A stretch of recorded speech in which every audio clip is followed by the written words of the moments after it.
First story. Deadbeat brother crashed my car, and my entitled parents lied to protect him. I have an older brother, John, who has always treated me badly. We're just a year apart, but he used to beat me up as kids and always acted like everything I owned belonged to him too. He was the golden child in the family, which made my life hard, so I moved out as soon as I turned 19. My uncle, who is a retired police officer, took me in when I left home. He even gave me an old Crown Victoria, which I absolutely loved. For some reason, John hated that I had that car. He went through 4 old cars that eventually broke down, while my Crown Vic kept running smoothly. After his 4th car broke down when he crashed it into a pole, he asked to borrow my car. I had a bad feeling and told him no. He called me entitled and said he needed the car to get to work. I told him to take the bus because I knew how he drives, and there was no way I was letting him use my car. My parents called me after that, trying to convince me to lend him the car. I refused, no matter what they said, because I needed it for my own transportation. John wasn't the only one with a job to get to. My uncle was proud of me for standing up to them, and even gave me a high five. A few days later after work, I noticed my car was missing from where I had parked it. I called John, but he didn't answer. Then I called my parents and asked if he had taken my car. They denied it at first, but when I said I was calling the cops, they admitted that John had taken it because he needed it. I told him he'd better bring it back immediately, or I'd get the police involved. They called me a jerk, but they also called John and told him to return my car. He showed up in the parking lot 30 minutes later. When I demanded to know how he stole my car, he held up a set of police Crown Vic keys he had bought online. Some of them were made to work with multiple cars. I told him that if he ever stole my car again, I'd have him arrested. Then he had the nerve to ask for a ride home. I reminded him that he left me waiting in the cold after stealing my car so he could walk home. He called me a jerk as I drove away. After that, my uncle installed a tracking device in my car. When Christmas came around, I was celebrating with my family like every year. The roads were cold and icy, so I had to be very careful while driving. By now, you might have guessed from the title, yes, John borrowed my car again during the Christmas party. He decided to pick up a friend and thought I wouldn't notice. But I did when I looked out the front window and saw my car was gone. I pulled up the tracking app and saw he was a few miles away. I called him to yell at him, and everyone at the party noticed something was wrong. I told him John stole my car again, and my uncle confirmed it wasn't the first time. John told me to screw off and said he'd be back soon. I warned him not to drink and drive, but he just hung up on me. While I was watching the tracker, the dot stopped moving. Then we got a panic call from John asking for help. He had crashed my car because he couldn't handle the icy roads and wasn't used to driving a rear-wheel drive vehicle. We all piled into my parents' minivan and followed the tracker to find him. We found John by the road with my Crown Vic nose deep in a snow-filled ditch. My uncle was furious since the car used to be a police vehicle, and I was beyond angry with John for stealing my car again. My parents wanted me to let it go, but I said enough was enough and that I was going to call the police. John begged me not to because he had been drinking before driving and would get a DUI. I told him he was going to pay for the damage to my car, or I'd sue him. As luck would have it, police were already on their way to check on the accident because someone else had called them. My parents tried to tell the cops that I was the one driving, and they were just there to help me. I told the cops that wasn't true, and my uncle backed me up. One of the officers recognized my uncle, and they had a quick chat. Then the police asked John for his license, and that's when I found out his license was suspended because of his last car crash. They also gave him a breathalyzer test. John ended up in handcuffs while my mom cried and begged the police not to take him away. The officer told her that she and my dad could be arrested too for lying to the police. That shut them up fast, and we all got back in the minivan.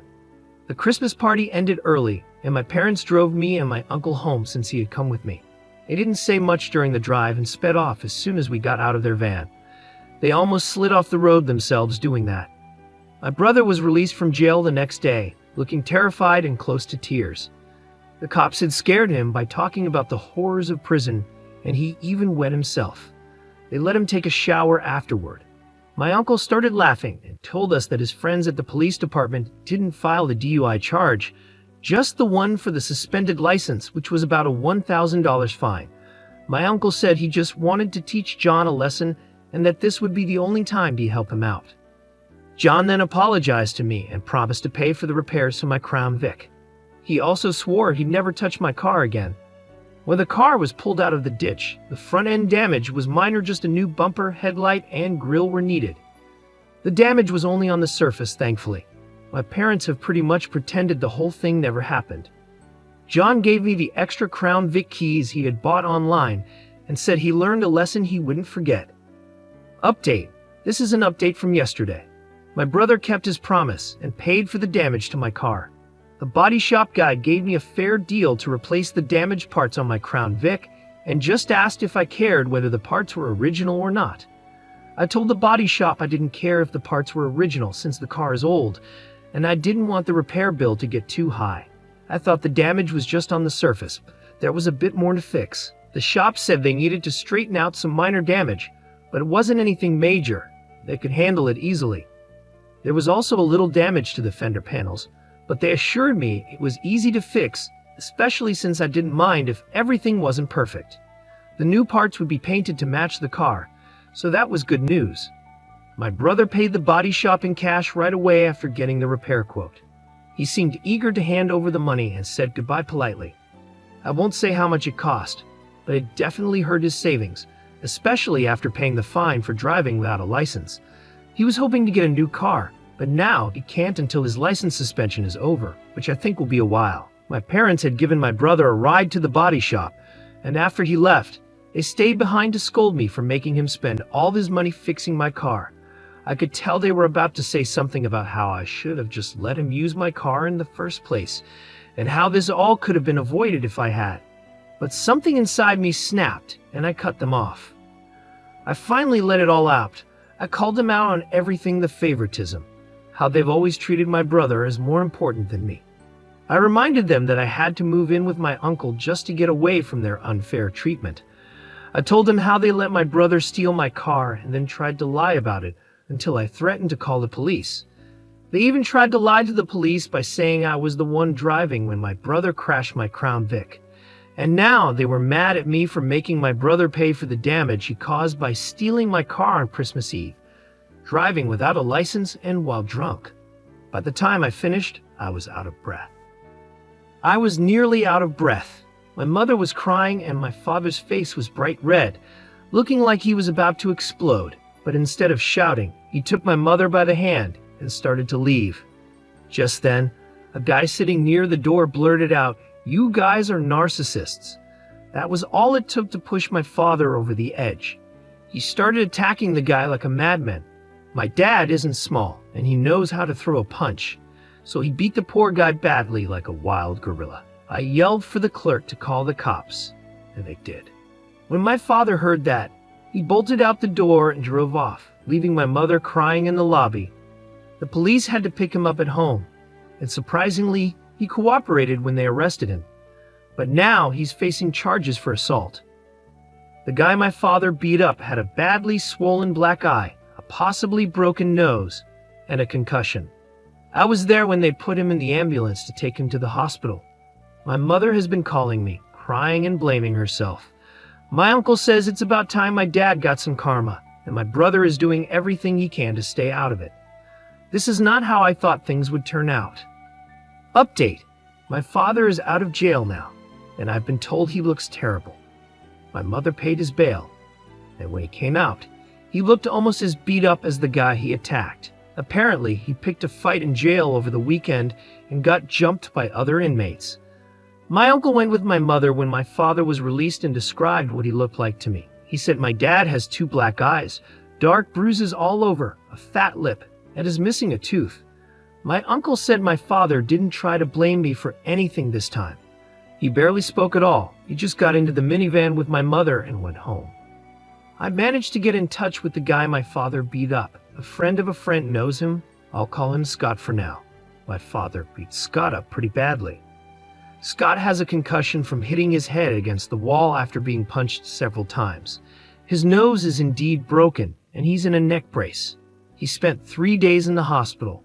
When I asked him what he planned to do, he confirmed that he's going to sue my father and has already spoken to a lawyer. I told him to do what he needed to do, but I don't have any more details about the case.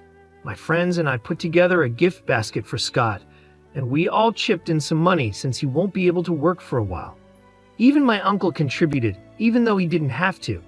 Scott was very thankful when we gave it to him. My mother hasn't tried to call or text me since my father was released, but my brother texted me that she's still been crying a bit, and my father has been mostly silent since he got home, hardly leaving the couch. The last time my father was like this, he didn't speak to anyone for at least a week, but this situation is much worse than what made him go silent last time. Final update. I know it's been months, but I finally have an update. The guy my father beat up is doing fine now, though he still needs to get his nose fixed. The rest of his injuries have healed well. He filed a lawsuit against my parents, and at first my father was determined to fight it, but he eventually changed his mind. Why? Well, for a few reasons. First, someone broke several windows on my parents' minivan in the middle of the night. My uncle said the police think it was done with a BB gun, but they couldn't find out who did it. My father replaced the windows himself, as he's done that before, and there hasn't been any more vandalism since. I think whoever did it might be connected to the guy my father beat up. Second, a lawyer told my father that he had no chance of winning in court. There was CCTV footage and several witnesses, including me, and no judge would side with him. The last thing that made him change his mind was when my mother threatened to divorce him. That seemed to be enough for him to finally give in. They settled the lawsuit in mediation before it went to court, but I don't know how much my father paid because my mother won't tell me. I'm guessing it was a lot.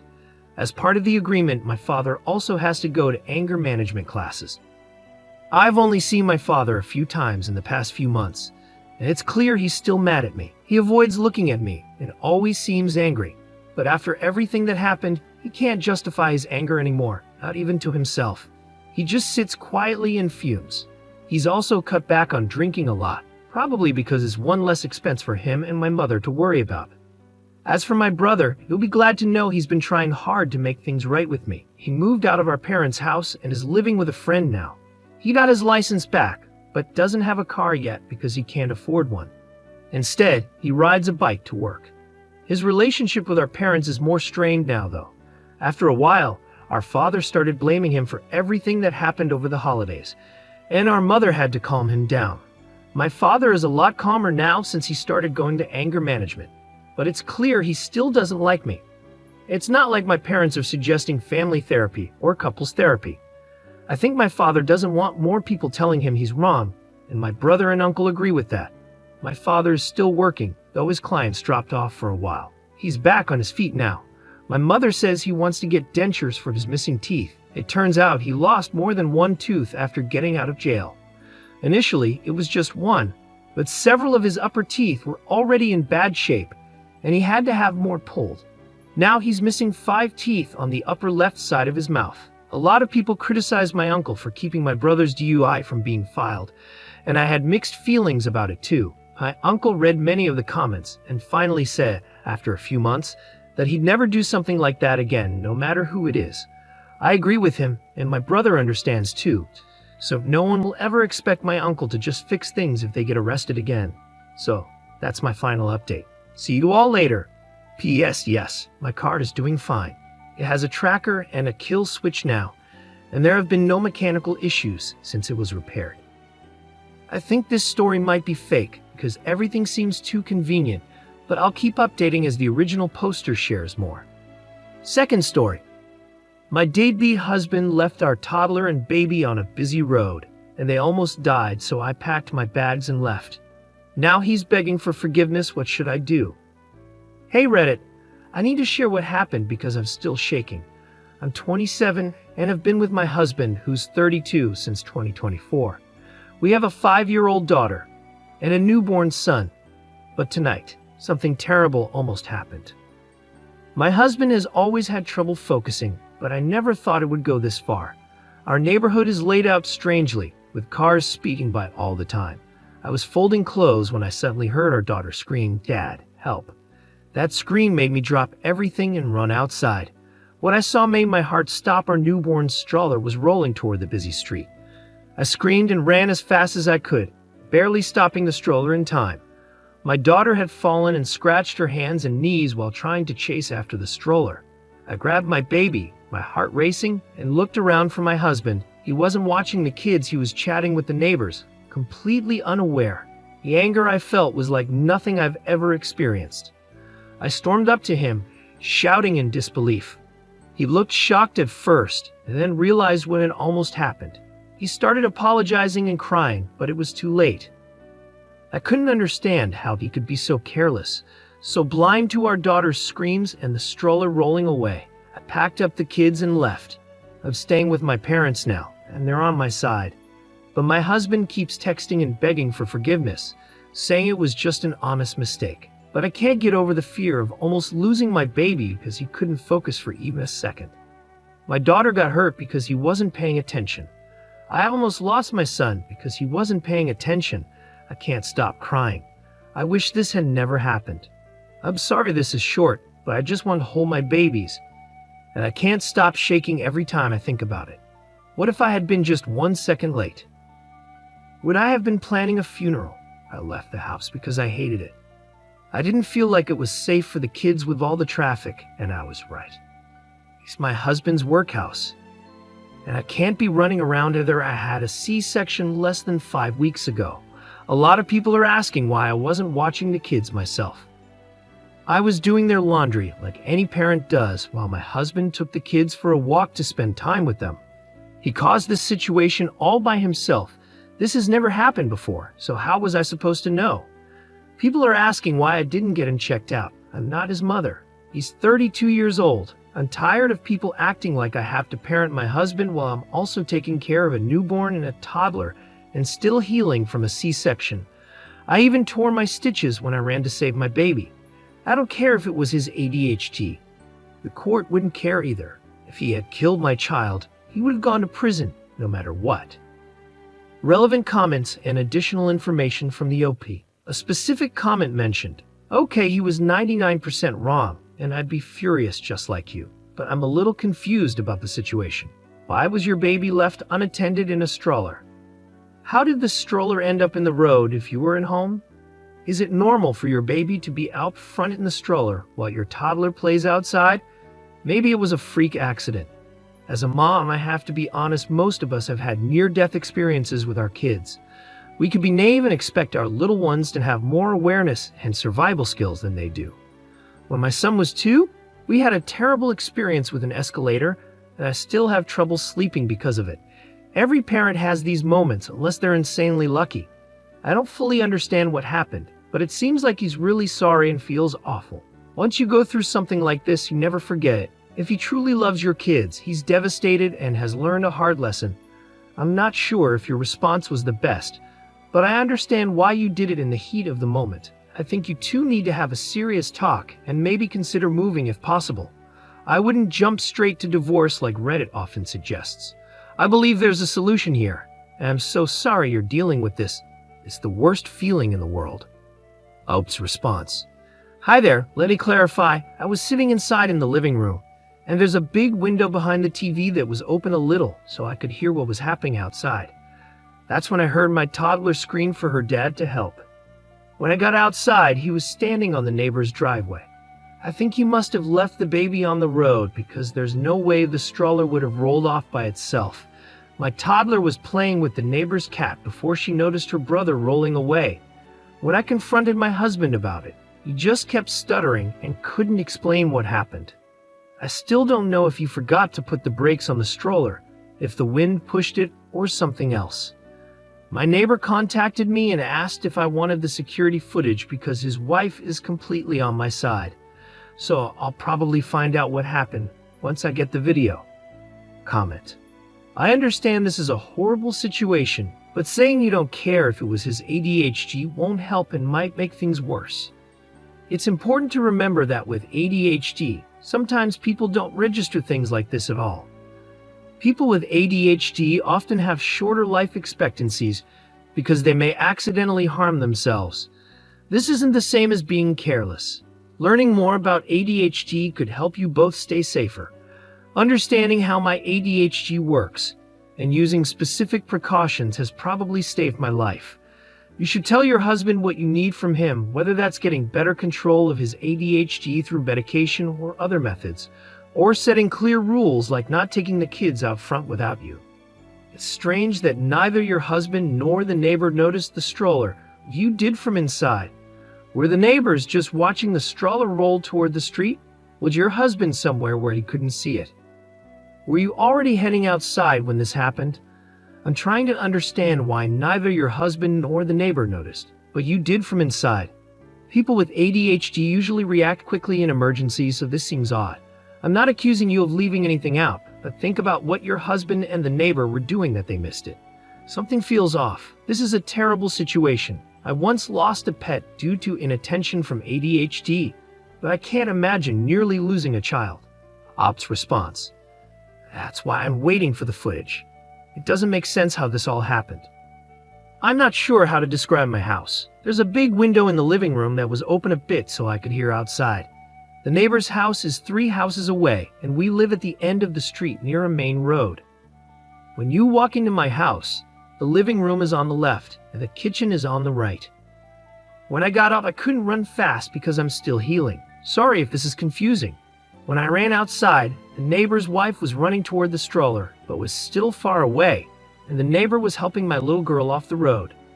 That's all I saw. I'm just waiting to hear back from them. My husband was just standing there with his hands on his head, doing nothing. Comment. I was shocked when I read what happened. Are you okay? Did you hurt yourself more? You just had a baby. What was your husband doing? Being outside with small children, especially near a busy street, should be like watching them swim. Anything can happen in an instant. I hope you're okay.